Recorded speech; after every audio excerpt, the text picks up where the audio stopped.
They say the past is a foreign country, but sometimes it feels more like another planet. People once dined until they fainted, buried their dead with treasure, and believed the smoke from a temple crack could whisper the voice of a god. To them, these weren't oddities. They were sacred, the rhythm of life itself. Every ritual, every gesture meant something.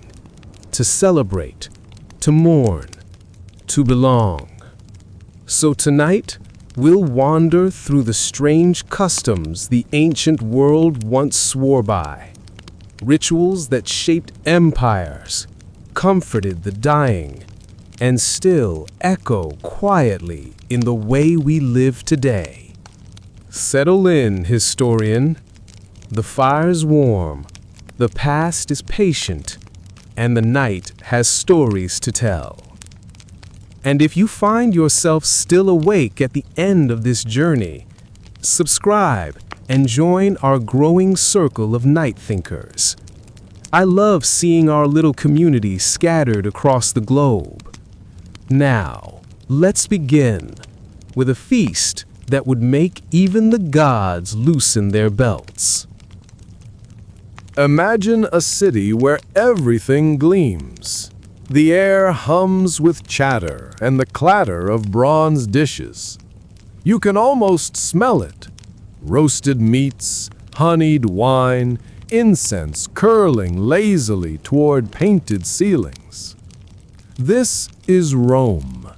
Not the Rome of battles or politics, but the Rome of the table. Because here, food wasn't just nourishment, it was language, it was theater, and every citizen who mattered knew that how you ate said more about you than any speech in the Senate ever could. Let's break it down. A grand Roman banquet began at dusk. Oil lamps flickered against walls painted with garden scenes. Grapes so vivid they seemed ready to fall.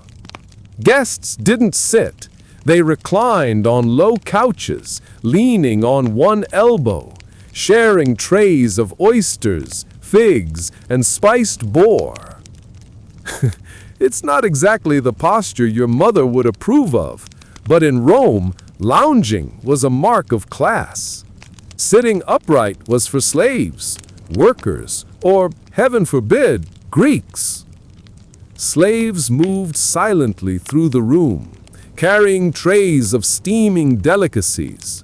Dormice stuffed with nuts and honey, fish seasoned with garum, that infamous Roman sauce made from fermented fish guts that somehow became a delicacy.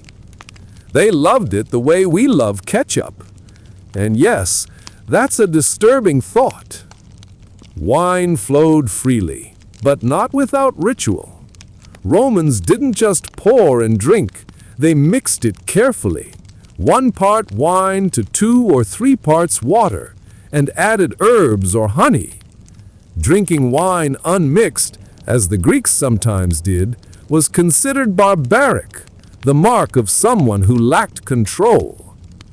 Everything, from how you held your cup to the number of times you raised it, was part of the performance. Now, here's the thing. Roman feasts were less about eating and more about being seen. To host a banquet was to declare your status, and to attend one was to compete subtly for attention. Imagine reclining beside a senator or a famous general, each trying to outdo the other in generosity or conversation. Compliments were currency. Gossip was dessert. Pliny the Younger once wrote that the quality of your dinner guests reflected your moral worth. If you hosted poets, scholars, or philosophers, you were refined. If you hosted gladiators and jesters, well, you were feeding your stomach, not your soul. But Rome was a place of contradictions. The same man who quoted Plato at dinner might also throw an entire fortune into a single feast. Pearls dissolved in vinegar, gold-dusted bread, even dishes served on ice brought from the Alps just to prove he could. They called it luxuria, the love of excess. And though philosophers complained, everyone secretly adored it. Because nothing says power like being able to waste what others can't afford to taste. Now, let's address the story everyone knows, the so-called vomitorium. It's one of those historical myths that refuses to die. No, the Romans did not have a special room for throwing up between courses. The term vomitorium actually referred to the exit passages in amphitheaters, the way crowds spewed out after a show. But the myth persists because, well, it feels Roman, doesn't it? The excess, the indulgence, the sense that these people didn't know when to stop. And to be fair, some feasts did reach levels of absurdity. Petronius, in his Satyricon, describes a dinner where live birds flew out of pastries, and a roast boar was stuffed with sausages that spilled out when cut. It's the kind of creativity you'd expect from a civilization that also invented indoor plumbing and crucifixion. So, while there was no dedicated vomiting room, gluttony was absolutely real. Romans believed that indulgence could be a display of divine favor, a sign that the gods smiled upon you.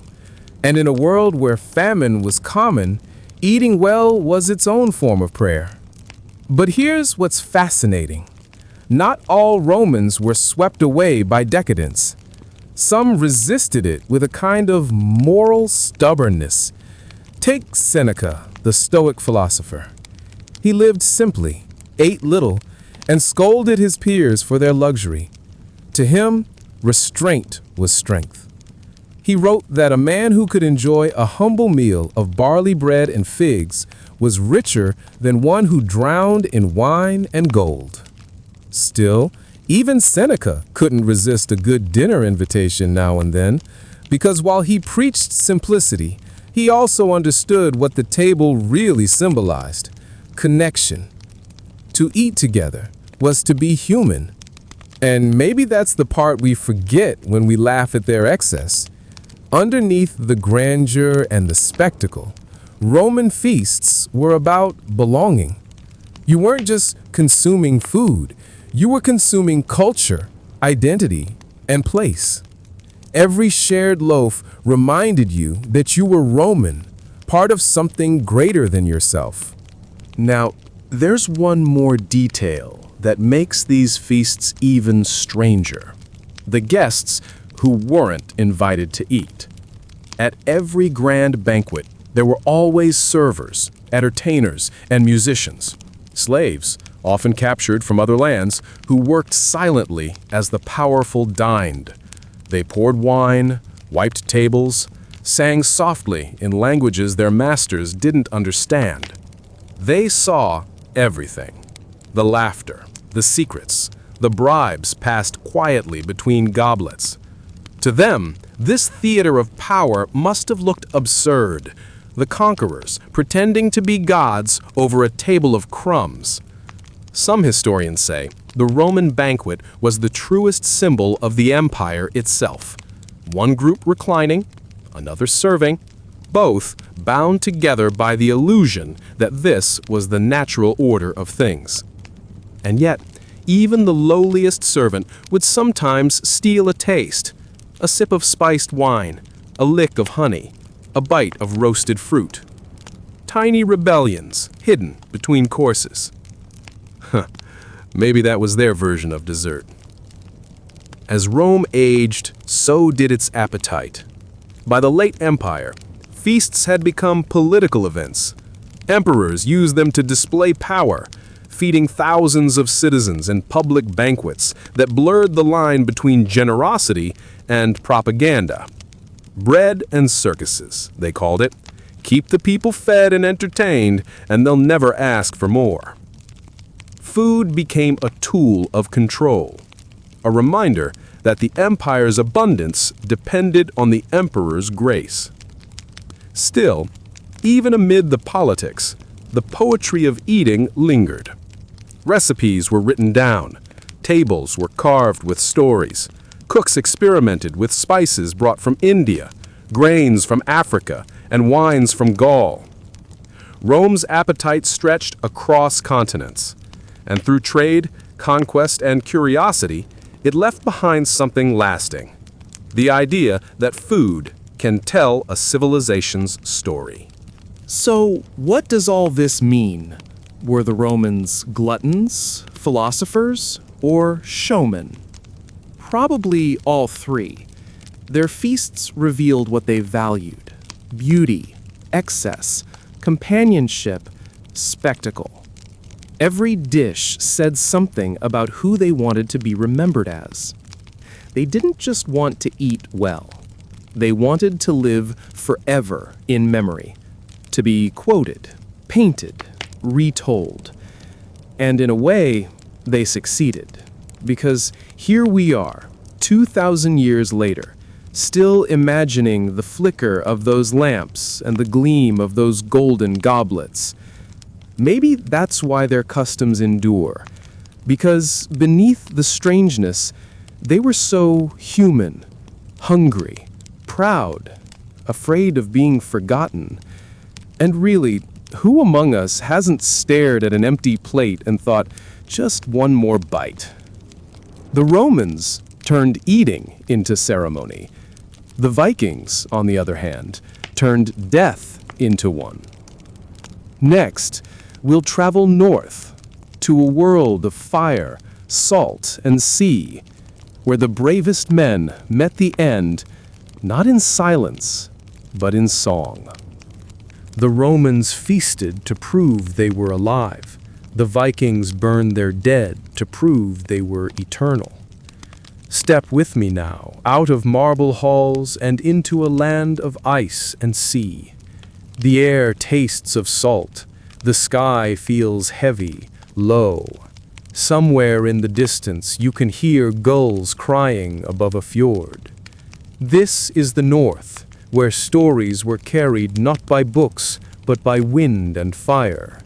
And to understand how the Vikings lived, you have to understand how they died. The Vikings had a word for honor that doesn't quite translate, drengskap. It meant bravery, generosity, and loyalty all at once.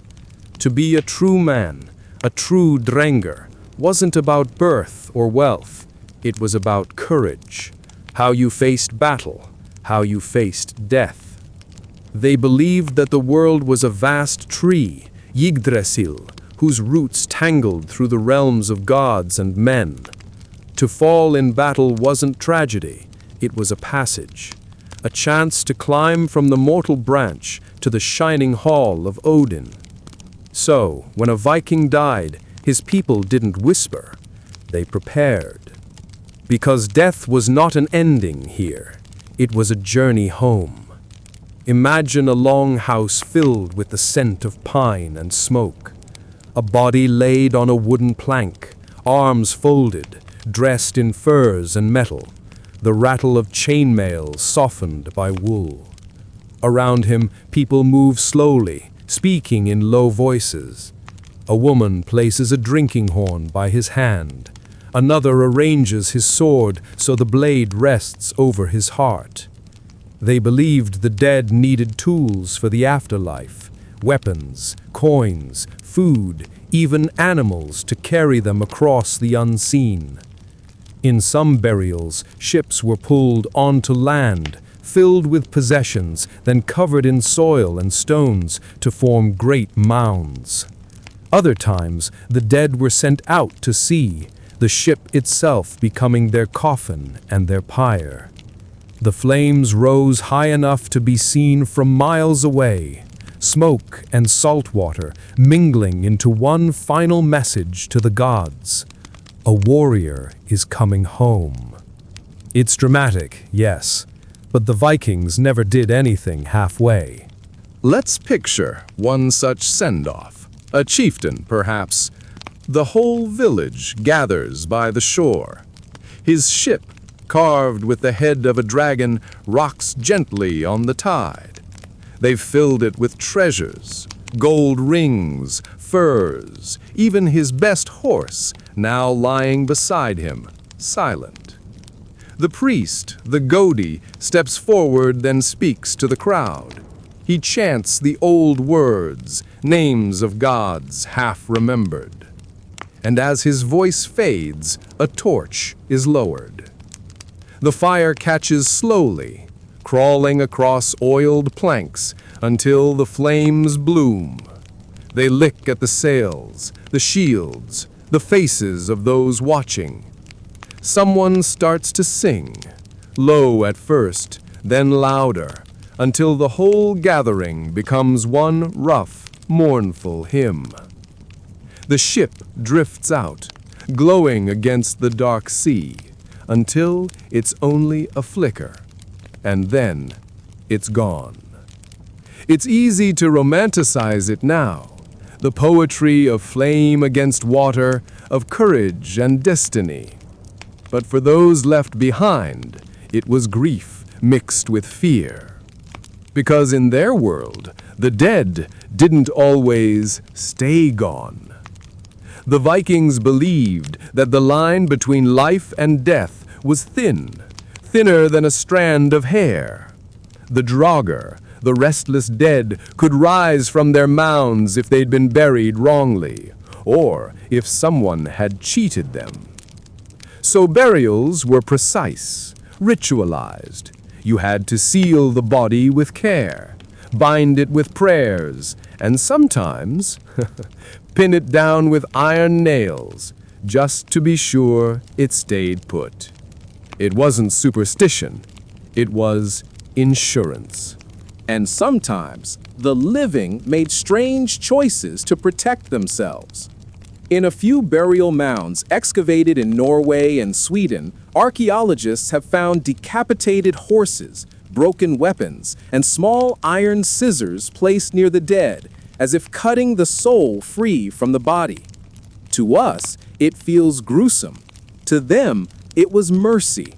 Better to send someone off properly than risk them wandering between worlds, half alive, half lost. You see, the Viking view of death was both fierce and tender. They feared ghosts, but they also honored them. Every ancestor was part of the family still, watching, guiding, sometimes scolding. When storms struck or crops failed, they spoke to the spirits bellied in the mounds. The dead were not gone, they were just quieter. Now, in most Viking tales, men take the spotlight. Warriors, explorers, kings, names carved in sagas. But in death, women held the power. The ritual of burial was often led by Volva, seeresses, priestesses of old magic. They were the bridge between the mortal world and the realm beyond. Draped in blue cloaks, wearing staffs tipped with bronze or iron, they chanted spells said to open the road to the afterlife. These women didn't just bless the dead, they guided them. Some accounts suggest the vulva would even lie beside the corpse for a time, breathing softly into its ear, whispering directions for the journey. It's haunting, but strangely beautiful, like tucking someone in before a very long sleep. In Viking belief, death was a crossing, and someone had to hold the lantern at the threshold. For all their swords and ships, the men of the North still needed the wisdom of women to reach eternity. That part, I suspect, hasn't changed much. Not all got such grand farewells. If you were a thief, a coward, or a traitor, your death was quiet and cruel. No ship, no flame. Sometimes not even a grave. The dishonored were left to rot outside sacred ground, their spirits doomed to wander, mocked by the living. It was said that Odin himself turned his face away from such souls. No feasting halls, no songs, only endless cold. The Vikings feared that fate more than death itself. To die without honor was to vanish, to be forgotten. And for a people whose stories were their immortality, oblivion was the greatest punishment of all. You can still see their resting places, if you know where to look. Grassy mounds rising like waves frozen in time, scattered across Scandinavia. Some hold entire ships beneath the soil, their wooden frames darkened, but still intact after 1,000 years. In one, archaeologists found the skeleton of a woman buried with 2 horses, a cart, and a chest of silver. In another, a man was buried with an entire crew, each placed carefully around him, as if ready to row forever into the night. Even now, when the wind moves through those valleys, it carries a kind of hush, as if the earth itself remembers their stories, the songs of loss and pride and longing. And you start to understand, the Viking funeral wasn't just about saying goodbye. It was about teaching the living how to face the inevitable with courage and ceremony. Once the fire died down, the living returned home to feast in the name of the dead. Tables filled with roasted lamb, bread, and ale. They drank to his memory, to his bravery, and to their own, because they knew their turn would come. Every toast was a promise that his name would be spoken again, that his deeds would not fade, that the world would remember. The sagas say that in Valhalla, warriors feasted eternally, rising each morning to fight, falling gloriously, and feasting again by night. Endless battle, endless celebration. It sounds exhausting, but to them it was paradise. Here on earth, their families kept the cycle going. Birth, battle, death, feast. The same rhythm again and again, echoing like the sea against the shore. You can almost imagine Odin shaking his head at the noise. A hall full of drunk heroes arguing about who had the better sword. So why fire? Why send someone's whole life up in flame? To the Vikings, fire was not destruction, it was translation. It carried the body into smoke, from earth to sky, from flesh to spirit. The crackling sound of the wood was believed to be the soul unbinding itself, whispering its last mortal words before the wind took them. When the ship finally disappeared over the horizon, people said it had crossed into another realm, not gone, but simply elsewhere. That's the strange comfort of their belief. In a cold, harsh world, they found warmth in endings. Even death was given ceremony, respect, beauty. And in that, there's something unexpectedly gentle. They didn't fight the inevitable. They lit it with torches and watched it sail away. What this really means is that the Vikings, for all their raids and roaring legends, understood something quietly profound. That how you leave the world matters just as much as how you live in it. They believed that courage, honor, and loyalty outlasted flesh. That the right kind of death could ripple through generations, keeping your name alive long after your bones had turned to dust. And maybe that's why we still tell their stories, because they left us the map for a kind of immortality we can still recognize. Live boldly. Love your people fiercely. And when your time comes, go with fire in your heart and your story on someone's tongue. That was the Viking way. The Romans feasted to defy hunger. The Vikings burned their dead to defy time. But down along the Nile, death wasn't defiance at all. It was administration.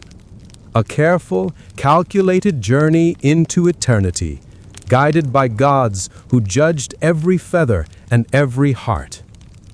Next, we travel to Egypt, where the body was wrapped in linen, the soul divided into pieces, and the line between life and afterlife blurred into eternity. Let's drift down the Nile, where time moved slower and eternity felt tangible. For the ancient Egyptians, death wasn't something to fear. It was logistics. You had to be ready for the afterlife. Food, clothes, amulets, even board games for the long journey ahead. Mummification wasn't just preservation. It was transformation. Every organ, every ritual incision followed divine order. To be forgotten was the real death, the second death. So they built monuments, carved names, and sealed prayers in stone, trying to outlast the sand itself. It's safe to say they'd be terrible minimalists. The story begins at dawn. The Nile moves like polished bronze, and the air smells faintly of resin and salt. A small funeral barge drifts past the papyrus reeds, carrying a single wooden coffin wrapped in linen and prayers. Inside lies Intef, a man who once managed the granaries of Thebes. Not a pharaoh, but respected enough to have his name inked onto papyrus and his likeness carved in limestone.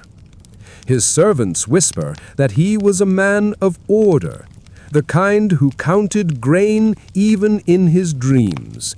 And now, as the priests prepare him for eternity, they are still counting. They count the jars, the shrouds, the charms. Every detail matters, because to the Egyptians, eternity was paperwork. The process begins in the Wabbit, the house of purification. Here, the air is thick with incense and palm wine. The body of Intef is laid on a slanted stone table. A priest wearing the jackal mask of Anubis begins the first ritual cleansing, washing away the dust of the mortal world. This wasn't a time for sorrow. Mourning came later. Right now, there was work to be done. The embalmers move like craftsmen, methodical, calm. The first cut, made on the left side of the abdomen, marks the beginning of a delicate choreography. The liver, lungs, stomach, and intestines are removed and placed in 4 small jars, each protected by one of the sons of Horus. The heart stays, because it is the seat of the soul, the conscience that will be weighed in the afterlife. Brains, on the other hand, didn't make the cut. They were pulled out through the nose with a hooked tool and discarded. Apparently, ancient Egyptians weren't sentimental about gray matter.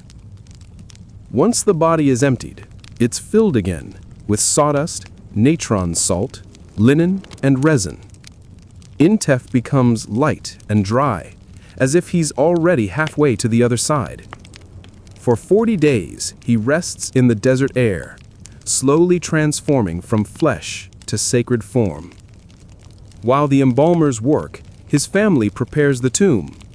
It isn't a grand pyramid, just a limestone chamber carved into the edge of the western cliffs, where the sun dies each night. In Egyptian belief, the West was the land of the dead, the place where Ra descended before rising again. The walls are painted with scenes from Intef's life, him inspecting granaries, fishing in the Nile, drinking beer with friends. These weren't decorations, they were instructions for eternity. The next world, they believed, would mirror this one.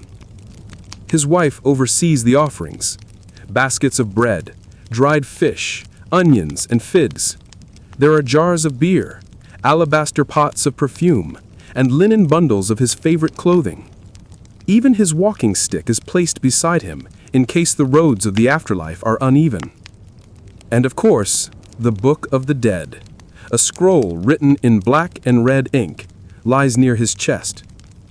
It isn't a book in the modern sense, but a collection of spells and passwords. Each one is meant to help him navigate the underworld, the caverns, gates, and guardians that wait beyond death. One passage reads, "I have not stolen, I have not lied, I have not caused pain. Let my heart be weighed and found true." This is the essence of Egyptian belief, not just surviving death, but surviving judgment. By the time Intef's body is ready, the air is heavy with myrrh and silence. The funeral procession begins at sunrise, led by chanting priests.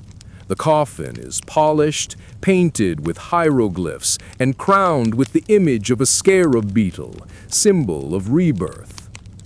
The mourners follow, dressed in linen, their heads dusted with ashes. Among them are professional weepers, hired to cry at the right moments, a practice the Egyptians believed helped guide the soul home. Imagine hiring people just to cry at your funeral. The Egyptians turned grief into performance art long before Hollywood. The barge glides across the river. On the far bank, the desert rises, golden and silent. As they step onto the sand, a priest burns incense in a small clay pot. He murmurs the names of the gods, Osiris, Anubis, Hathor, Isis, calling them like old friends. At the tomb entrance, one final ritual awaits, the opening of the mouth. This was one of the most sacred moments in the funeral. A priest, usually a son or close relative, touched a small copper blade to the lips and eyes of the mummy, symbolically restoring his senses. It meant Intef could speak, see, and eat in the afterlife. The ceremony was both solemn and strange, part prayer, part resurrection. They believed the gods themselves had performed this ritual for Osiris when he rose from death. Now, in imitation, the living gave the dead their breath back.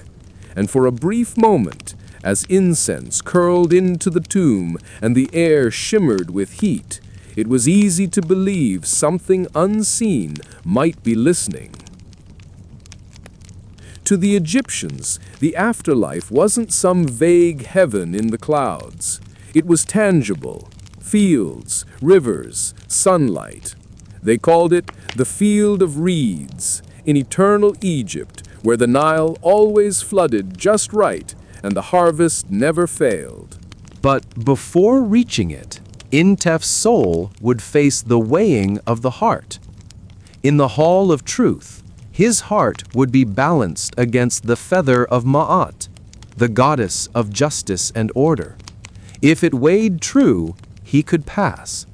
If it was heavy with sin, the monster Amit, part crocodile, lion, and hippopotamus, would devour it. That was the true fear, not pain, not darkness, but oblivion. So when Intef's family carved his name, when they left food and letters in his tomb, they weren't just honoring him, they were keeping him alive. To be remembered was to exist. To be spoken of was to breathe again. Even today, that logic feels familiar. The only difference is that we build digital monuments instead of stone ones. Somewhere out there, a pharaoh might envy how long a meme lasts. Night falls. The last torch flickers out in the tomb. The priests seal the entrance with plaster and paint the mark of Anubis over the door, a warning and a blessing. The mourners return to their boats. The Nile is black now, smooth as obsidian. Somewhere, a crocodile slides through the reeds. The stars come alive above them, the same constellations the Egyptians once charted to navigate eternity. Inside the sealed tomb, Intef rests, surrounded by amulets, food, and silence. His soul, they believe, will rise with Ra in the morning and set again each night, over and over, forever. And so death in Egypt was never really an ending. It was just the longest voyage yet, with your name carved into stone as the sail that carried you across time. You have to admire the optimism. Imagine living in a world where eternity was simply the next great administrative task. In Sparta, life was ritual from the first breath. Newborns were inspected by elders, and only the strongest were allowed to live. Training began at 7. Luxury was weakness. Emotion was discouraged. Their idea of beauty was discipline. Their idea of glory, to die without fear. It's easy to judge, but to them, this wasn't cruelty. It was devotion to a collective purpose, a way of honoring their gods through endurance. Every hardship became holy, every scar a kind of prayer. Our story begins not in a palace, but on a hillside outside Sparta, where the wind smells of olive and dust. A woman lies in labor, her husband waiting just beyond the doorway. He is not allowed to enter. Birth, like death, belonged to the women and the gods. When the child is born, a messenger runs to the Godosia, the council of elders. The baby will be examined under the morning light. They look for strength, straight limbs, clear eyes, the cry of vitality. If the child is frail or deformed, tradition says he is left in the chasm of Mount Taygetus. It sounds brutal. It was. But to the Spartans, this was not murder. It was purification. Life itself was a test, and mercy belonged to the divine, not the human. The child we follow, his name is Doros, is strong enough to be accepted. He will live, not as his parents' son, but as the state's child. From this moment, Sparta becomes both his family and his god. At 7, Doros is taken from his home.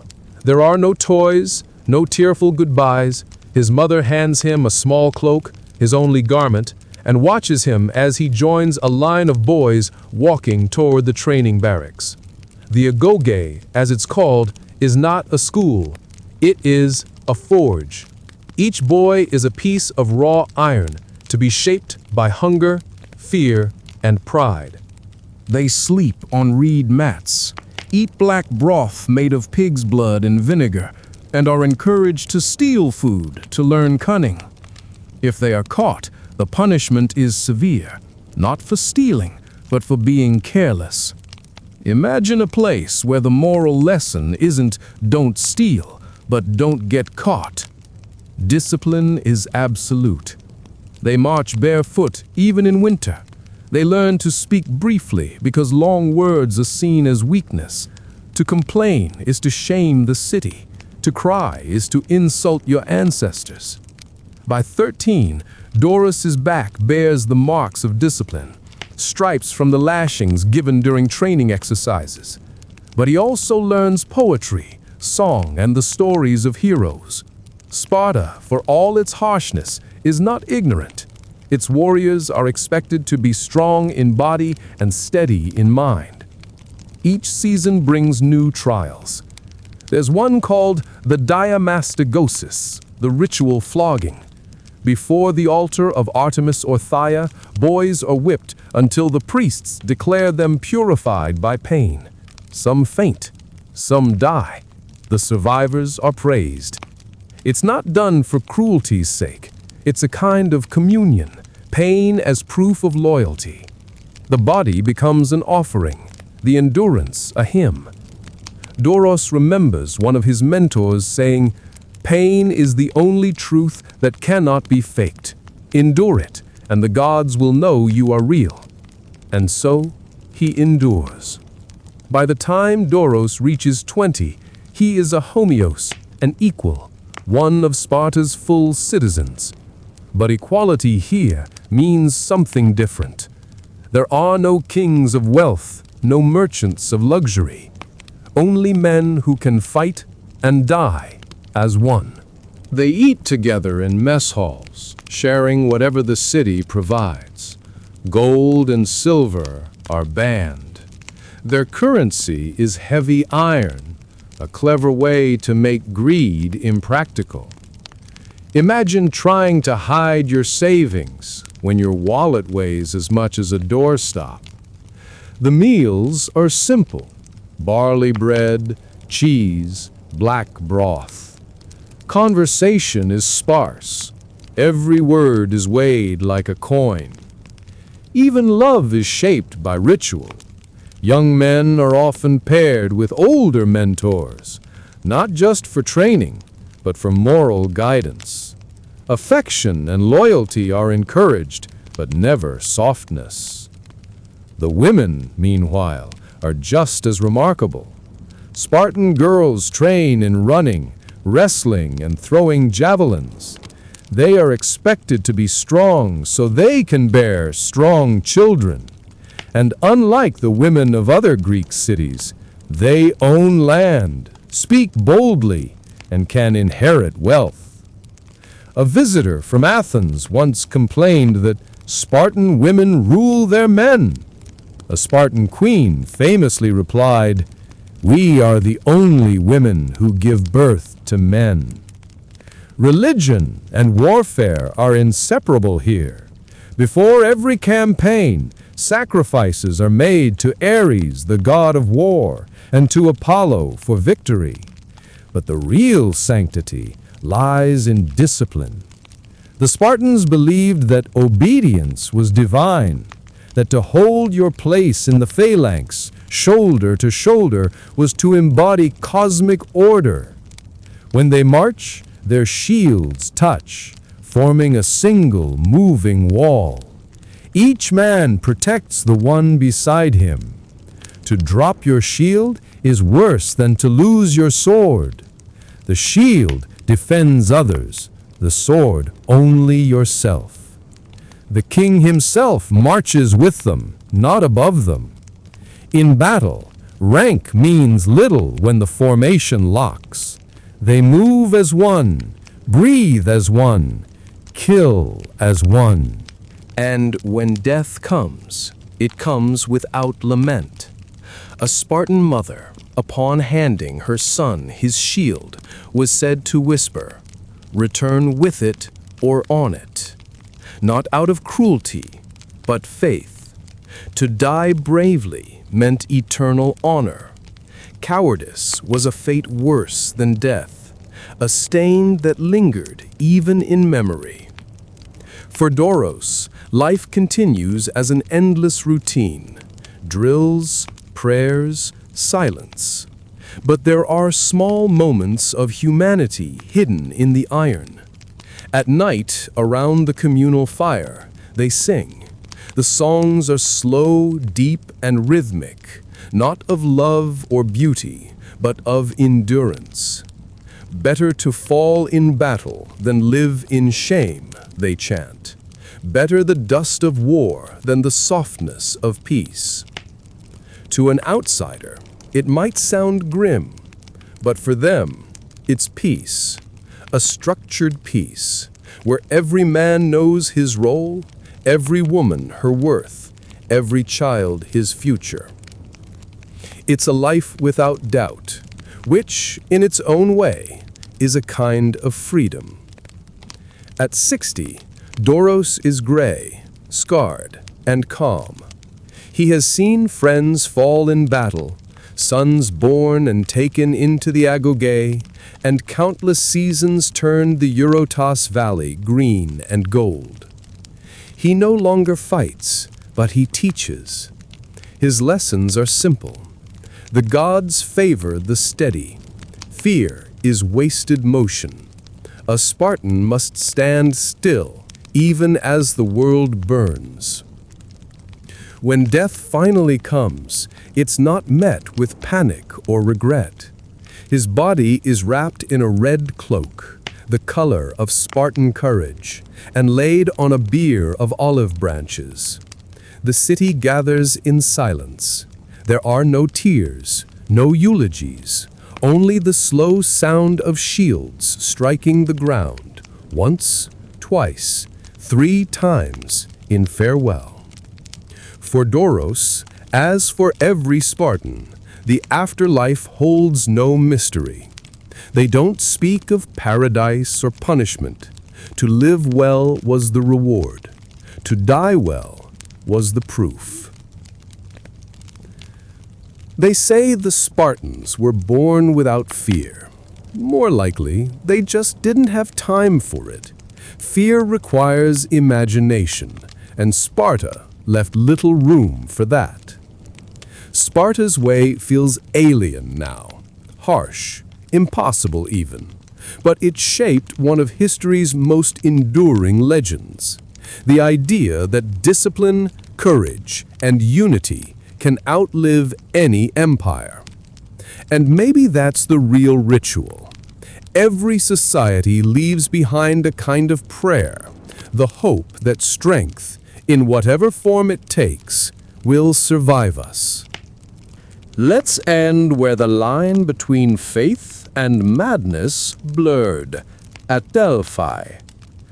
High in the Greek mountains, where the air smells of pine and the stones shimmer in the sun, pilgrims once climbed the sacred slope of Mount Parnassus to ask the gods a question.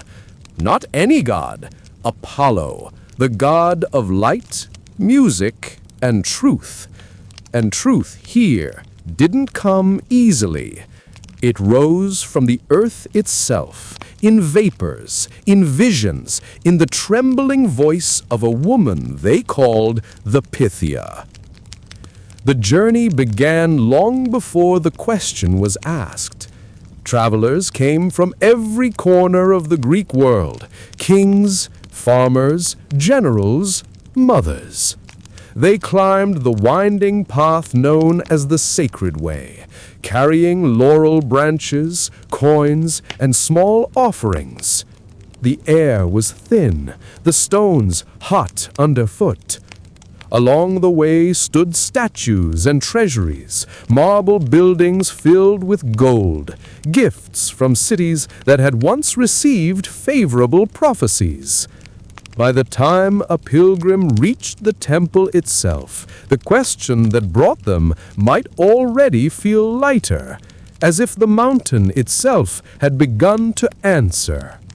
The temple of Apollo was not grand in size, but in atmosphere. White columns, carved with the words, "Know thyself," a warning or perhaps a mercy. Nothing like being reminded of your flaws right before meeting a god. No one simply walked in and asked the oracle a question. The process was ritualized, layered, almost bureaucratic in its sacredness.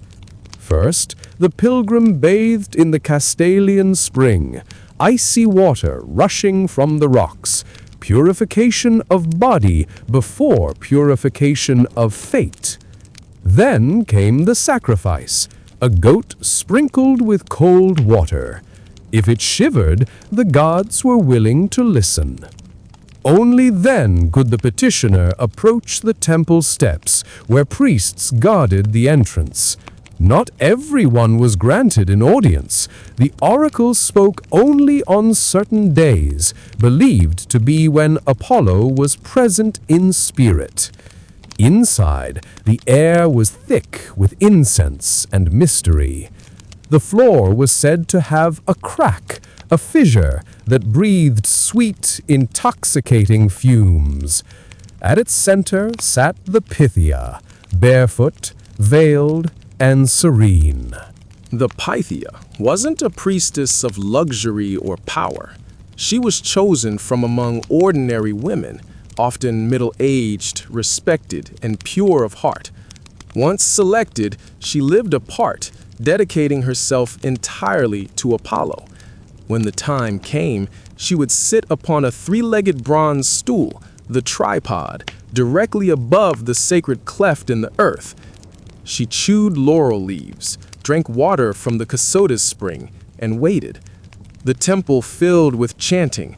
Priests burned barley and herbs, and as the fumes rose, the air grew heavy, humming, almost alive. At some point, she would begin to tremble. Her breath quickened, her voice deepened, and her words came in bursts, fragments, half-sentences, sounds that barely formed sense. To the priests, these were the words of Apollo himself. They would record and interpret them, shaping her utterances into riddles. It's hard to imagine today, leaders planning wars based on something that sounds like a half-asleep riddle, but history shows they did. One king might come asking whether to go to war. The Pythia's response, "If you cross the river, a great empire will fall." Of course, she never said which empire, and so the king, certain of victory, marched across only to see his own kingdom crumble. Ambiguity was her art, prophecy her performance. Over centuries, her voice guided the fate of Greece. Cities rose and fell because of what she murmured through the smoke. When the Persians threatened invasion, when colonists sought new lands, when generals wanted divine approval for bloodshed, they all climbed to Delphi. Even Socrates came. The oracle told him there was no man wiser than he. He spent the rest of his life trying to prove her wrong.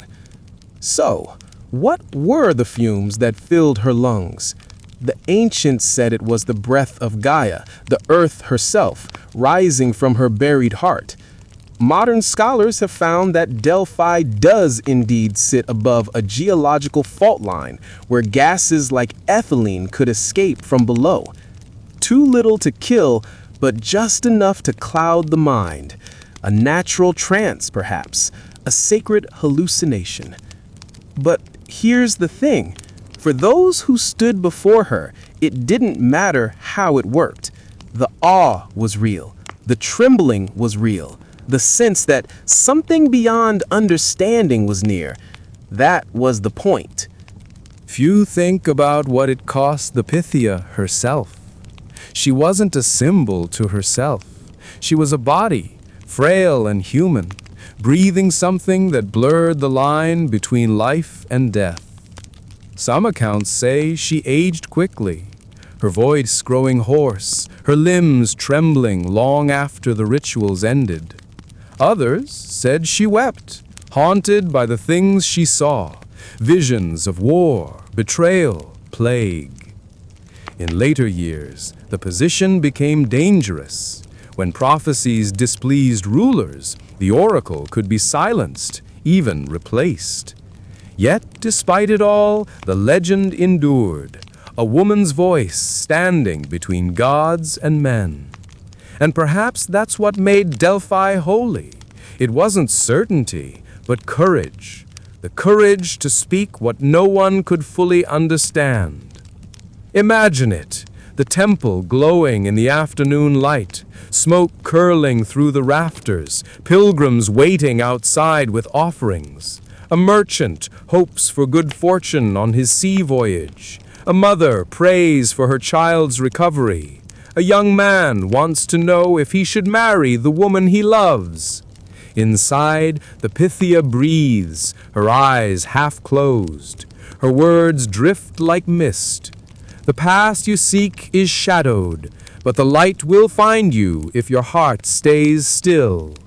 The priest translates, the pilgrim bows, the offering is made. Some leave with relief, others with confusion, but all leave changed. It didn't matter whether the answers were true. It mattered that they were spoken.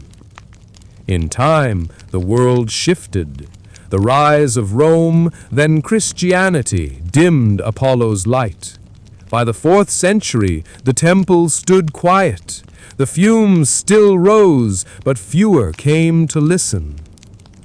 The last recorded oracle, when asked if she would speak again, is said to have whispered, "The great god Pan is dead."